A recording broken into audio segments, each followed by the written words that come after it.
Thanks for tuning back in. I'm Tommy Campbell, still bald, still in my basement where I'm safe from mystery drone hysteria, and still laughing at the man of the people, Donald Trump, hitting the Big Apple to lie about apples, where we also finally got an appearance from J.D. Vance. Yes, they managed to peel him off his crusty couch, and yes, that's Tiffany, the daughter Trump voted least likely to want to bang. He rang the bell, opening up the New York Stock Exchange, and by the end of the day, the market was as down as Don Jr. facing an empty baggie. Oil and gas. There is no country in the world that has more. We're number one. I brought it to number one during my first term in terms of production. We're going to be number one plus. We'll do numbers that nobody will really see before. And when that happens, prices are going to start coming down because people can't afford their groceries, and they're going to be affording their groceries very soon. I tell the story about a woman who, an old woman, no money, went to a grocery store, had 3 apples. She put them down on the counter, and she looked, and she saw the price, and she said, "Would you excuse me?" And she walked one of the apples back to the refrigerator and came back to pay for the 2 apples, and she left with 2 apples. And the woman at the counter said that was so sad. And when I heard about the story, I said that should never happen in America. There is so much stupid to unpack here. First off, can you imagine being behind this person in line? Like, sorry, where's she going? She's putting one of the apples back on her own? Don't people just like leave that stuff with you? She's putting it back in the refrigerator? What, with the milk and eggs? Oh, this is going to take a while. Yes, I've been at the till and realized, and I think we all have, we've been there, we've realized, oh, I grabbed something I didn't want or I changed my mind. And you'd let them know, and they just set it aside. At Costco, I've realized I only grabbed one thing, and I wanted a couple, and they will just double scan your item, and then you pay for it while a staffer goes and gets you another because that's their job. If this very old lady even tried to take her apple back, people would stop her out of kindness or, "I got stuff to do." No way. Yeah, I'll take things that never happened for 1,000, Alex. I mean, she had no money, but she had enough for 2 apples, so she had some money. Time after time, Trump tries to back up his BS with a BS story like this that shows he's never in grocery stores. And I guess we shouldn't be shocked that the guy who only eats McDonald's hamburgers is totally unaware of how apples are kept in a store. You would think that making grocery prices one of the cornerstones of your campaign means you would have a clue, but these folks never do. Remember Dr. Oz? But in a new Time magazine interview for his Perp of the Year cover, "Fix that, thank you," he was asked, if the prices of groceries don't come down, will your presidency be a failure? And he said, "I don't think so. Look, they got them up. I like to bring them down. It's hard to bring things down once they're up.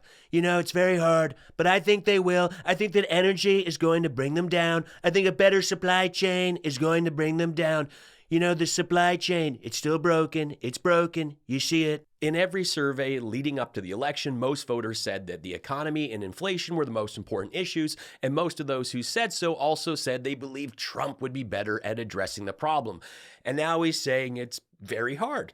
Because it is. And we're going to get the prices down. We have to get them down. It's too much. Groceries, cars, everything. We're going to get the prices down. But prices will come down. You just watch. They'll come down, and they'll come down fast. I will end inflation. We will cut your taxes, end inflation, slash your prices. I will end inflation. He ran on a lie. Many lies. No shocker. Trump never had a plan. I mean, he suggested tariffs. I mean, this will only raise prices. I make this show 100% on my own thanks to you. If you love what I do, drop me a super thanks, consider leaving me a PayPal tip, or hit the join button to support what I do here. The reason for rising grocery prices globally in recent years is complex, but at the heart of it is the one thing the right wing likes to ignore: climate change. You probably noticed you've been paying much more for olive oil for some time now. Global olive oil production has had a huge drop since 2021, since droughts and heat waves exacerbated by climate change have knocked olive oil output in Spain as well as other major producing countries such as Italy and Greece, creating a global shortfall. Olive trees in Mediterranean countries grow a large portion of the world's olive oils. Spain saw record-breaking high temperatures that led to intense droughts. Spain alone produces more than 40% of the world's olive oil. When I first moved to London, I lived in a 2-bedroom with 4 other people. At one point, there was 6 of us. Tiny fridge under the counter for 3 couples. 2 of my roommates were from Valencia, and this was before the liquid laws. So whenever they went back to Spain, they would bring back gallons of the best olive oil I have ever had. It was eye-opening. It's like I'd never really had olive oil in my life until then. You could sip it like whiskey. It was incredible. Wine prices have also gone up because of the smallest harvest in decades. India is the largest exporter of rice in the world. Dry conditions linked to climate change have caused a much smaller harvest than usual, causing the price of rice in India to skyrocket. In response to protect local supply and reduce prices, the Indian government imposed export restrictions. Wild birds displaced by natural disasters related to climate change are spreading bird flu, and that is raising your egg and chicken prices as well as what chickens eat, because grain and grain byproducts that make up the largest portion of the feed and extreme temperatures have decreased grain yield. Trump mentioned the supply chain many times. Well, droughts have lowered the water level in the Panama Canal, reducing passage by nearly 40% and creating a backlog. And the same thing has happened at other river trade routes around the world. And I haven't even gotten to wildfires, pollination, and runoff contaminating water bodies. Now, aside from Trump's ridiculous Apple talk, my favorite moment was seeing Bobby Brainworms entering the find out phase. I mean, you can watch it happening in real time. I don't agree with anything medical from the guy against vaccines and for raw milk, but his legal career was environmental law. And watch him squirm as Trump says bye-bye to regulations. Incredible staff behind me and others that aren't here. And we're going to do a fantastic job. We're going to create the incentive theory again. In fact, I just announced yesterday, I didn't announce it for this reason, but anybody investing $1 billion or more gets a very expedited approval process, because, you know, the approvals, when people come into the country, it takes them, in many cases, 14, 15, 16 years to get the approval. We have Lee is around here someplace. He's in charge of the environment, and that's Lee Zeldin, who ran an incredible race for governor in New York, was a very, very successful guy before that. He was a great congressman, and he's a fantastic lawyer. He's in charge of environmental, and we'll try and push him as much as possible to get those permits very quickly. Like a nuclear power plant, I would say a week would be enough time. What do you think? Is that okay? We're going to get fast approvals, and it's great that we have Lee and all of the people behind. They're all stars in their own way. I spent my life helping the environment. Okay, this is pay to play at its finest. Just putting it right out there. Put enough money in, we'll push the permits through in a week. And back to dumb Kennedy. 2 cats died this week after contracting H5 bird flu from raw milk. I even saw the go-to doctor on Fox urge people not to drink raw milk. Pasteurization effectively kills raw milk pathogens without any significant impact on milk nutritional quality.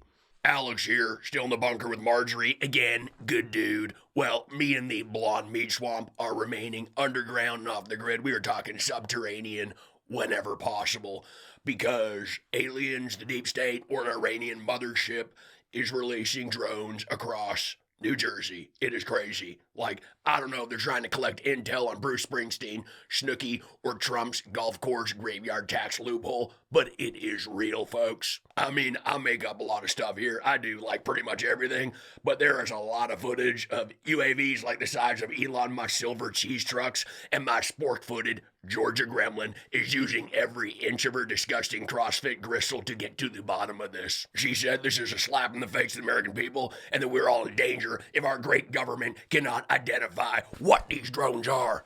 She wants the Air Force to shoot them down and then, like, research them, but even after, mind her, like, fighter jets would like, probably incinerate a target of that size, but there has to be something that can be done. There's got to be something. But I also, like, kind of dig the Electric Light Orchestra sky as a bit of holiday cheer. It is very beautiful. But we could also be under attack, and it's terrifying. Now, speaking of terrifying at Christmas, MTG's 3-toed stocking is hung by the chimney with care. She got her weird web foot thing going, and I have a Kevlar nanoparticle tactical stocking that you can buy for $99.99. Use promo code Gravy Seal Window Licking Dum Dums for 10% off. Now, for reals, my Mickey Rourke-headed bunker beauty thinks these drones are about to make contact and destroy the flat earth that we love, that Jesus built.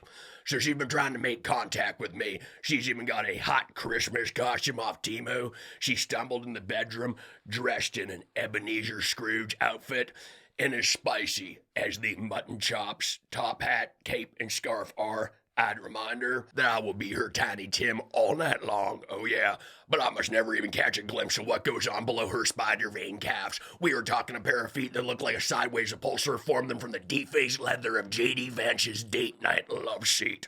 Her ankles look the way RFK Jr. sounds. They are horrible. And those mismatched toes are like the half-burnt French fry stubs you find at the bottom of the bag when you're done changing Trump's diaper on Turd Force One. Because what is the rule, MTG? The socks stay on. The socks stay on. Remember in Good Will Hunting when Matt Damon puts the phone number up to the glass? Yeah, that one at Dunkin' Donuts, and says, "How do you like them apples?" I mean, I never got that one. Like, the other guy goes to Harvard, and you're putting 7 digits in his face? I mean, this was before local numbers even had area codes. Like, not that hard to memorize for anyone, especially an Ivy League student that may want to creep on her. Thanks, Will. You really nailed that one. Side note, 16 years ago this week, I was working with Matt Damon in this film. Great movie if you haven't seen it, and a very nice guy. Wild birds displaced by natural disaster. Off the grid, subterranean, whatever possible, because aliens, the deep state, or an Iranian mothership. Placed by natural 99.99. Use promo code Gravy Seal Window Licking Dum Dums. That's funny because it's true. It's funny because it's true. Okay. Supply chain multiple times. Well, droughts have lowered the water level in the Panama. And those mismatched toes are like the half-burnt French fry stubs you find at the bottom of the bag when you're done changing Trump's diaper on Turd Force One. Turd Force One. That's what we're calling it now. Is Turd Force One, folks. A free way to support me is by doing your regular Amazon shopping through my link in the description. That's it. It costs you nothing. Just got to click here, and it helps me keep the show going. The Tommy Campbell Show is the best political comedy show on YouTube, and I hope you subscribe.